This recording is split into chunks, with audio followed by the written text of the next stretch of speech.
Welcome back. Now we start Sunrise in earnest. The big story this week was the on the political scene.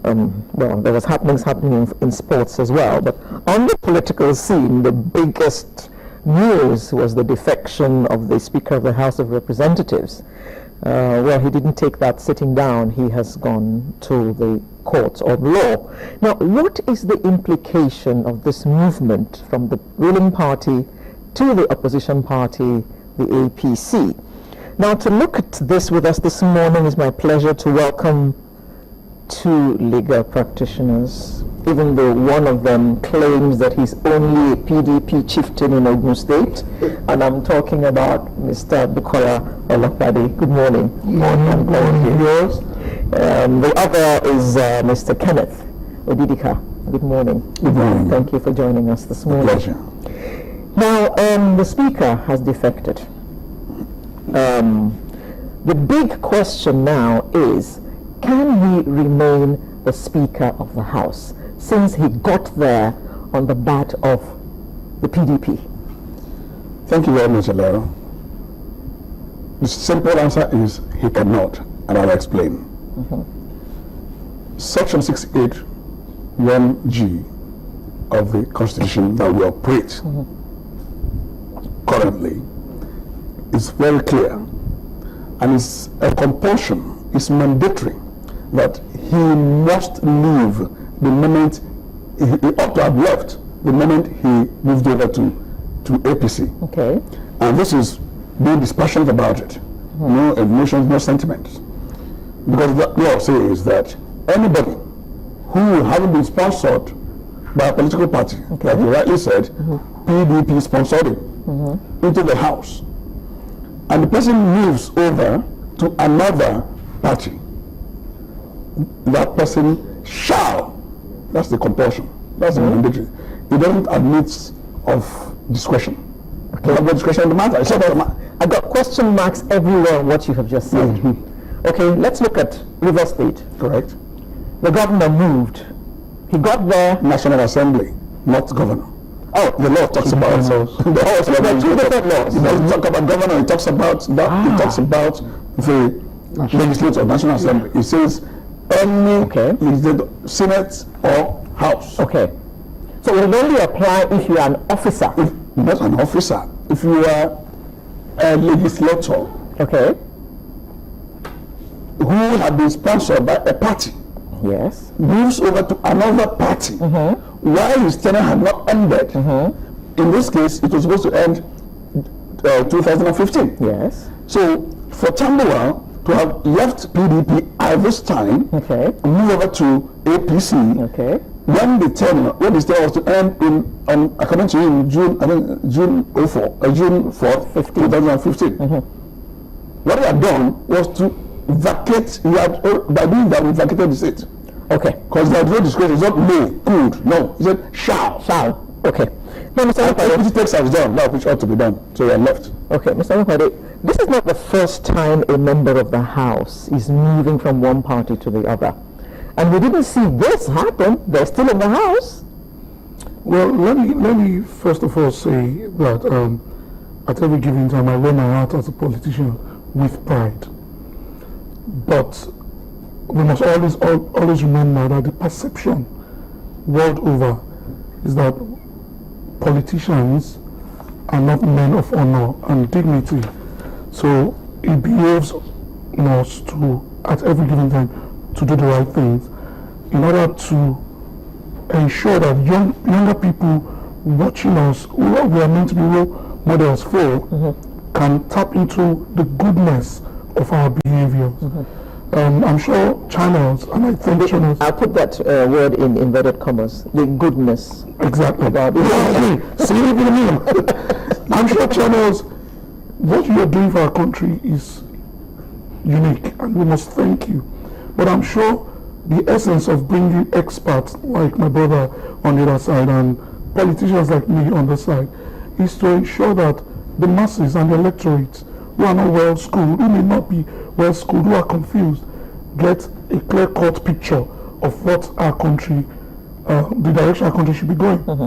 I don't want to address the issue from a legal point of view, because he has clearly done that in a brilliant way. And his brother from Anambra yesterday, Ulase, Okay, that is last year, former chairman. fantastic gentleman, did a wonderful job explaining to the world what needs to be done. Exactly what he has said, that the law is very clear. Along the same line. Yeah. But I know, I mean, I'm schooled in law, and I know that every law, whether one generated through judgment in the courtroom or through act of parliament, has lacunas, what we call loopholes.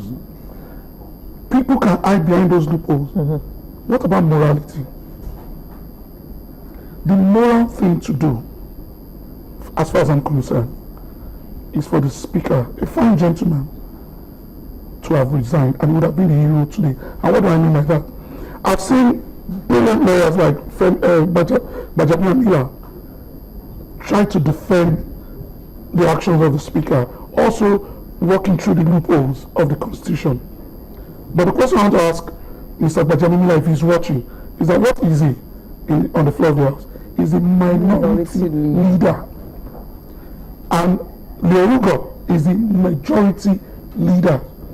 Why do we have a majority leader and a minority leader? It's something that has to do with logic. You have a majority leader because there's a majority party controlling the House. You have a minority leader because there's an opposition of minority doing the checks and balances on the ruling party on the floor of the House. It then follows morally that the people who rule the House, any parliament whatsoever, anywhere in the world, are those who are elected on the majority side of the legislature. So for me, this goes without saying. A few months ago, if you remember, there was this frenzy of movement on the floor of the House from PDP to APC. Yes.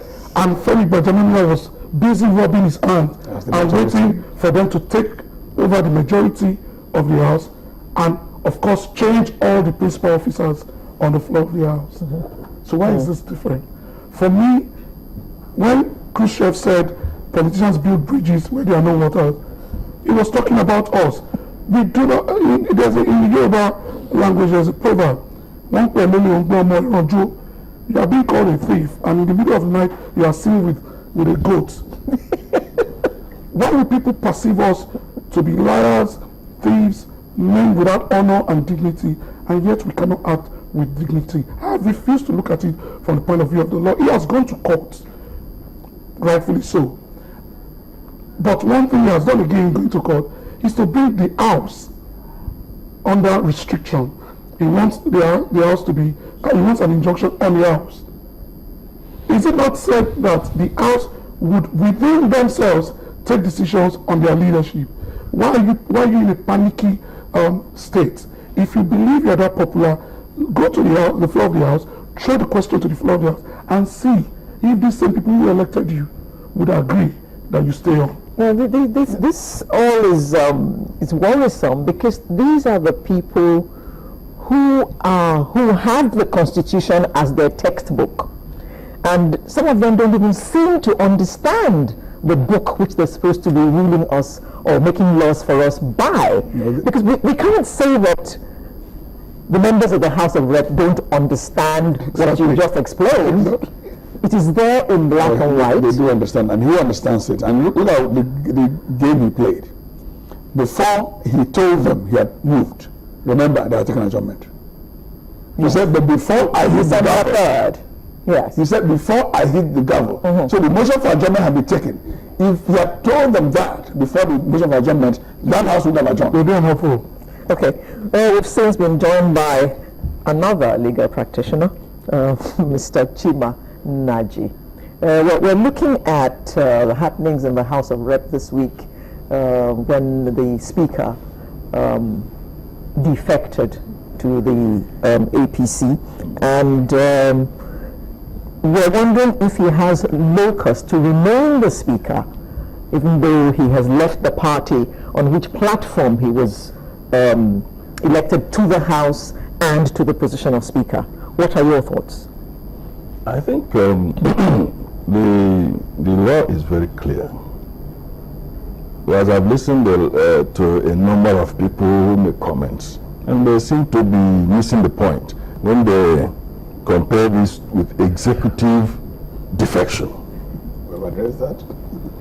The Constitution has no bar against any executive moving to anywhere, and the Supreme Court has rested that matter. But on the issue of legislators, you see, people do not understand why the Constitution lays so much emphasis on legislative stability. In simple political science, I think with Politics 101, you are taught that the Parliament has the power to do and undo.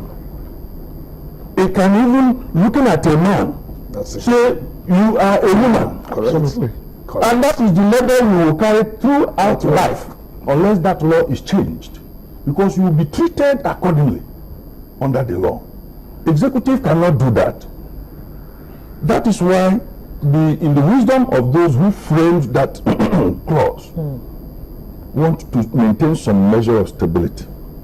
That you cannot say you don't like dog meat, and you are drinking the pepper soup made of the dog. You understand what I mean? It doesn't happen. Logically, it cannot be consistent. Morally, it's unjustifiable. Thank you. So if Tambuwal, trying to be clever by half, by trying to exploit the opportunity of a motion for adjournment, by just sneaking this in, is just being intelligent by half. You understand? So my take is that if he rejected the party on whose platform he was brought in and subsequently made a speaker, even though he was intransigent at that level, but that intransigence was accommodated because he was still within the house. If he had stepped out of the house, they would have shut the door. So he would not have any moral basis to leave the party and one remain speaker. It doesn't happen. It's an affront. You're either a wife or a girlfriend. Absolutely. Because it is an affront. Now, what would you say to those who have suggested that the House would require 2/3 majority to vote him out as Speaker? You see, you vote out a speaker who is a speaker. I've said something. Everybody takes a job that which ought to be done. Now, I said it's compulsion. It's mandatory. He doesn't admit of discretion. Oh, should I or shouldn't I? He said, shall vacate. Now, Tambuwal has vacated that seat. The moment he moved over to APC, he vacated that seat up as a legislator. It is, you cannot be a speaker without being a member of House of Representatives. And having ceased to be a member of House of Representatives, he cannot be speaker. So you don't need any 2/3 or 1/3 or 1/2 to impeach him, because they're not going to impeach. My take to that is slightly Different. different. I'm not going to drive a hard line. No, I'm coming. I believe strongly that you as a speaker, okay, let's even agree that the courts have not decided whether He's a speaker. he's a speaker or not. Let's even just take that soft stand. Even though the Constitution says very clearly. And even though I agree with you on the issue of equity that we have spoken about. No, and even the real law who says, But you see, the law is open to interpretation by mischievous people, and that's why we have the lacunas. My own take is that why have you gone to court to try to restrict your own members? Why not go back and test your popularity and test the morality, like Elder rightly said, of your action, and see if that 2/3